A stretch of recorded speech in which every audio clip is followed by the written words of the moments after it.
one of the people that I look to for inspiration for alternate beginnings to solos, especially like in a lower position, is a great place to start.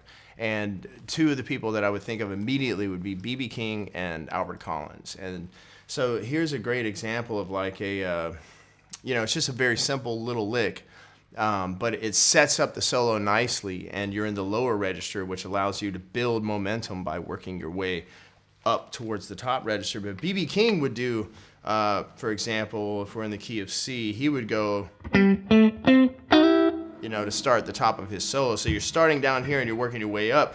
Albert Collins, would be something like, he would do something like that. So then you would combine the two, and you're working like a partial chord in there as well. So you're starting at the bottom, so if you got a shovel,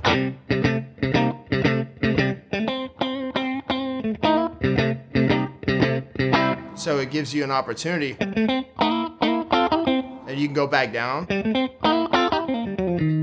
or you can go up.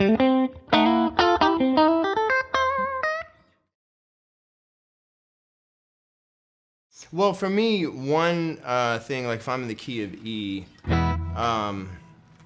this kind of, I like to do, if I'm working my way up or down the neck, a lot of times I like to incorporate, besides just fretting notes, but sliding down into different positions. So this is just a pattern that you can incorporate all kinds of licks, and it works your way, from the 12th fret all the way back down to the open position. But if you use these figures, then you can find all kinds of different licks in there. And it's basically, if you're starting up at the 12th fret in the key of E, you're going to go.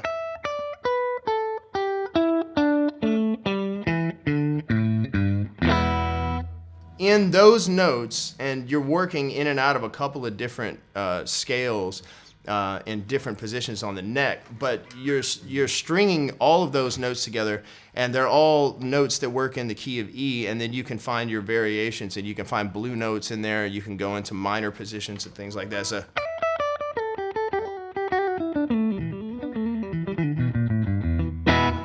so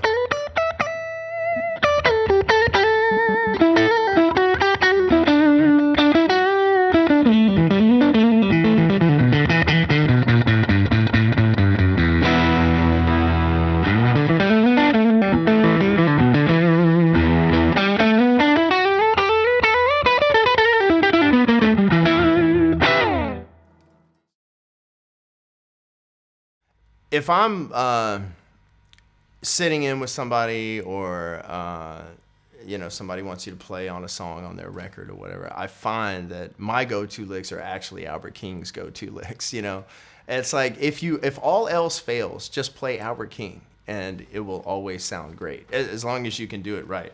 And so the Albert King stuff is in the blues world will always work, just like the B.B. King stuff, but more so, in my opinion, Albert King. And Albert King's licks, cross genres. So you can throw that into rock and roll, you can throw it into country and stuff like that. But, again, Albert does a lot of the half note bends and things like that. And it just really, evokes emotion and makes the instrument appear to be crying, which is kind of like the goal in the blues, is to make your guitar weep. So Albert King stuff, it's simple.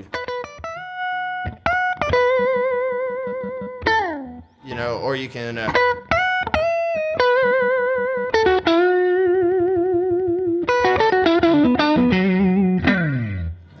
or even all that stuff is just like very simple but effective, and it's things that I've found my own variations of, and not always bending, like, to change it up a little bit. You can slide for a slightly different effect. And then if you want to appear to be playing fast but not necessarily playing fast, you can do these hammer slide things. So all those kind of things it's really simple. It's more smoke and mirrors. It's not that complicated.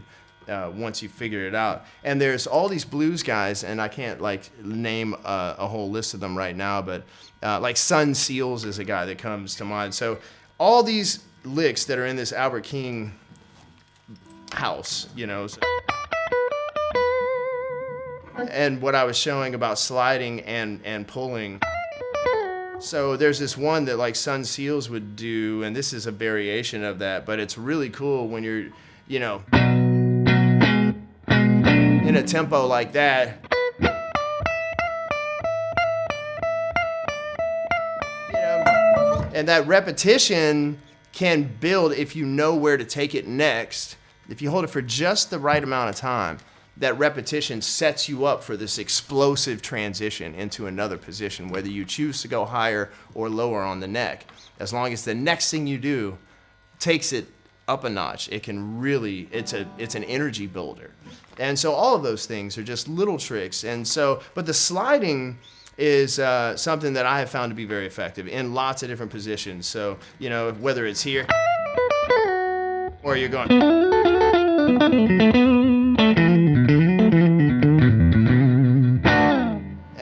You know, you can incorporate, depending on the position you're in, open strings and things like that that can help open up more opportunities. Right, so, well, like, I like to do a combo. Most recently, one that I've been doing, which is not all that fancy or complicated, which is probably a good thing to demonstrate. You know, a lot of people in this genre, they get really stuck. You know, like the SRV thing, you know, which is, he inspired so many people, including myself. But the goal to find your own voice is to take all those inspirations from people like him and all the other ones and learn what they did, but then try and figure out how to change it up to make it your own. And so I've done that by, you know, taking a number of different musicians and their influences and finding similarities in their licks and putting like two of those together and then resolving it some way that's my own. So like a Stevie Ray Vaughan turnaround from a 5 would be, you know, he would do something. And then you have like B.B. King, who would be much simpler, which would,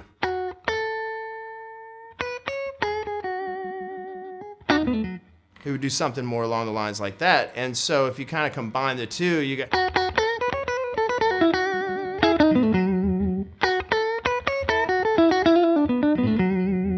even like a little Eric Clapton, because Clapton would maybe, so you can take all three of those guys and,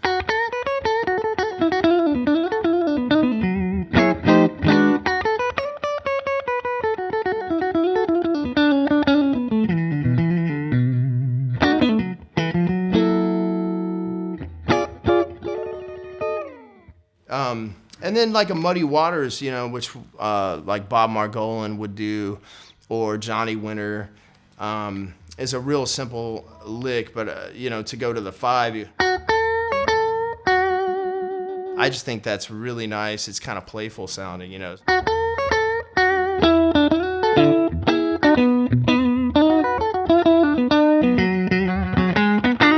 You know, so it's real. So that would be a variation on that, you know, but I just love